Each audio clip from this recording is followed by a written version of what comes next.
Chapter 1. In my younger and more vulnerable years, my father gave me some advice that I've been turning over in my mind ever since. Whenever you feel like criticizing anyone, he told me, just remember that all the people in this world haven't had the advantages that you've had. He didn't say any more, but we've always been unusually communicative in a reserved way, and I understood that he meant a great deal more than that. In consequence, I'm inclined to reserve all judgments, a habit that has opened up many curious natures to me and also made me the victim of not a few veteran bores. The abnormal mind is quick to detect and attach itself to this quality when it appears in a normal person, and so it came about that in college I was unjustly accused of being a politician, because I was privy to the secret griefs of wild, unknown men. Most of the confidences were unsought. Frequently I have feigned sleep, preoccupation, or a hostile levity when I realized by some unmistakable sign that an intimate revelation was quivering on the horizon. For the intimate revelations of young men, or at least the terms in which they express them, are usually plagiaristic and marred by obvious suppressions. Reserving judgments is a matter of infinite hope.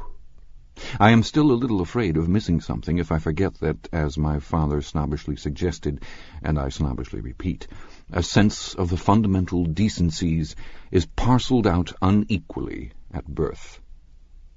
And, after boasting this way of my tolerance, I come to the admission that it has a limit. Conduct may be founded on the hard rock or the wet marshes, but after a certain point I don't care what it's founded on. When I came back from the East last autumn, I felt that I wanted the world to be in uniform and at a sort of moral attention forever. I wanted no more riotous excursions with privileged glimpses into the human heart.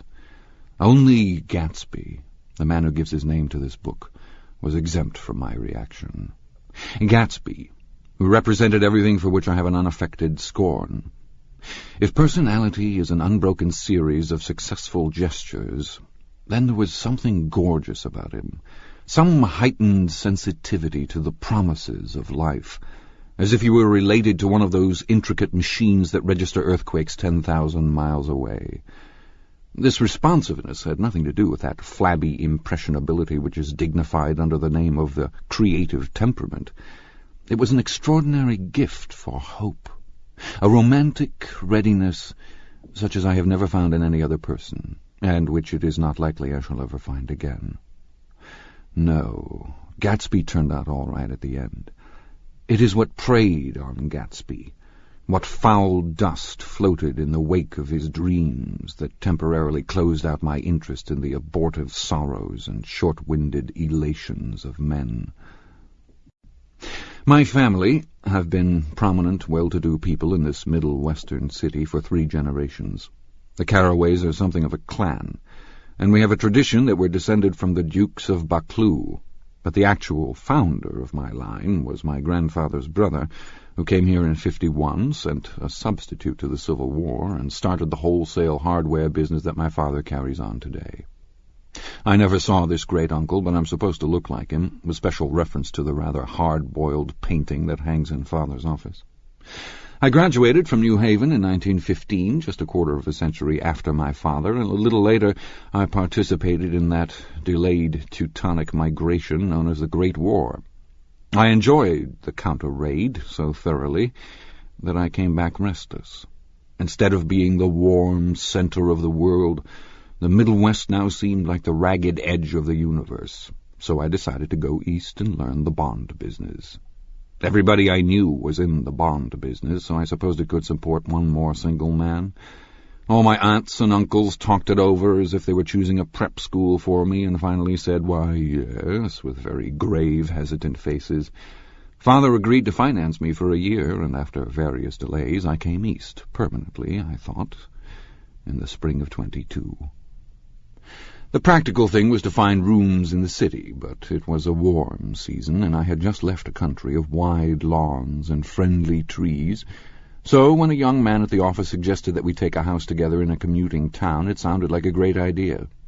He found the house, a weather-beaten cardboard bungalow at $80 a month, but at the last minute the firm ordered him to Washington, and I went out to the country alone.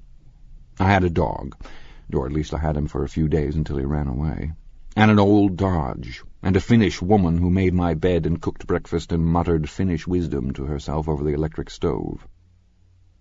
It was lonely for a day or so, until one morning some man more recently arrived than I stopped me on the road.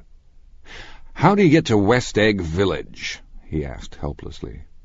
I told him, and as I walked on I was lonely no longer. I was a guide, a pathfinder, an original settler. He had casually conferred on me the freedom of the neighborhood.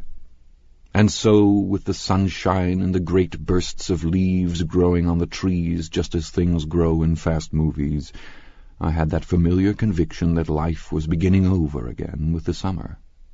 There was so much to read, for one thing, and so much fine health to be pulled down out of the young, breath-giving air. I bought a dozen volumes on banking and credit and investment securities, and they stood on my shelf in red and gold like new money from the mint, promising to unfold the shining secrets that only Midas and Morgan and Maecenas knew. And I had the high intention of reading many other books besides. I was rather literary in college. One year I wrote a series of very solemn and obvious editorials for the Yale News, and now I was going to bring back all such things into my life, and become again that most limited of all specialists, the well-rounded man. This isn't just an epigram. Life is much more successfully looked at from a single window, after all. It was a matter of chance that I should have rented a house in one of the strangest communities in North America. It was on that slender, riotous island which extends itself due east of New York, and where there are, among other natural curiosities, two unusual formations of land. 20 miles from the city, a pair of enormous eggs, identical in contour and separated only by a courtesy bay, jut out into the most domesticated body of salt water in the Western Hemisphere, the great wet barnyard of Long Island Sound. They are not perfect ovals like the egg in the Columbus story. They are both crushed flat at the contact end. But their physical resemblance must be a source of perpetual confusion to the gulls that fly overhead. To the wingless, a more arresting phenomenon is their dissimilarity in every particular except shape and size. I lived at West Egg, the less fashionable of the two, though this is a most superficial tag to express the bizarre and not a little sinister contrast between them. My house was at the very tip of the egg, only 50 yards from the Sound, and squeezed between two huge places that rented for $12,000 or $15,000 a season. The one on my right was a colossal affair by any standard. It was a factual imitation of some Hôtel de Ville in Normandy, with a tower on one side, spanking new under a thin beard of raw ivy, and a marble swimming pool and more than 40 acres of lawn and garden. It was Gatsby's mansion. Or rather, as I didn't know Mr. Gatsby, it was a mansion inhabited by a gentleman of that name. My own house was an eyesore, but it was a small eyesore, and it had been overlooked, so I had a view of the water, a partial view of my neighbor's lawn, and the consoling proximity of millionaires, all for $80 a month. Across the courtesy bay, the white palaces of fashionable East Egg glittered along the water, and the history of the summer really begins on the evening I drove over there to have dinner with the Tom Buchanans. Daisy was my second cousin once removed, and I'd known Tom in college, and just after the war I spent 2 days with him in Chicago. Her husband, among various physical accomplishments, had been one of the most powerful ends that ever played football at New Haven, a national figure in a way, one of those men who reach such an acute, limited excellence at 21 that everything afterwards savours of anticlimax. His family were enormously wealthy. Even in college his freedom with money was a matter for reproach. But now he'd left Chicago and come east in a fashion that rather took your breath away. For instance, he'd brought down a string of polo ponies from Lake Forest. It was hard to realize that a man in my own generation was wealthy enough to do that. Why they came east, I don't know. They had spent a year in France for no particular reason, and then drifted here and there unrestfully wherever people played polo and were rich together. This was a permanent move, said Daisy over the telephone, but I didn't believe it. I had no sight into Daisy's heart, but I felt that Tom would drift on forever, seeking, a little wistfully, for the dramatic turbulence of some irrecoverable football game. And so it happened that on a warm, windy evening I drove over to East Egg to see two old friends whom I scarcely knew at all.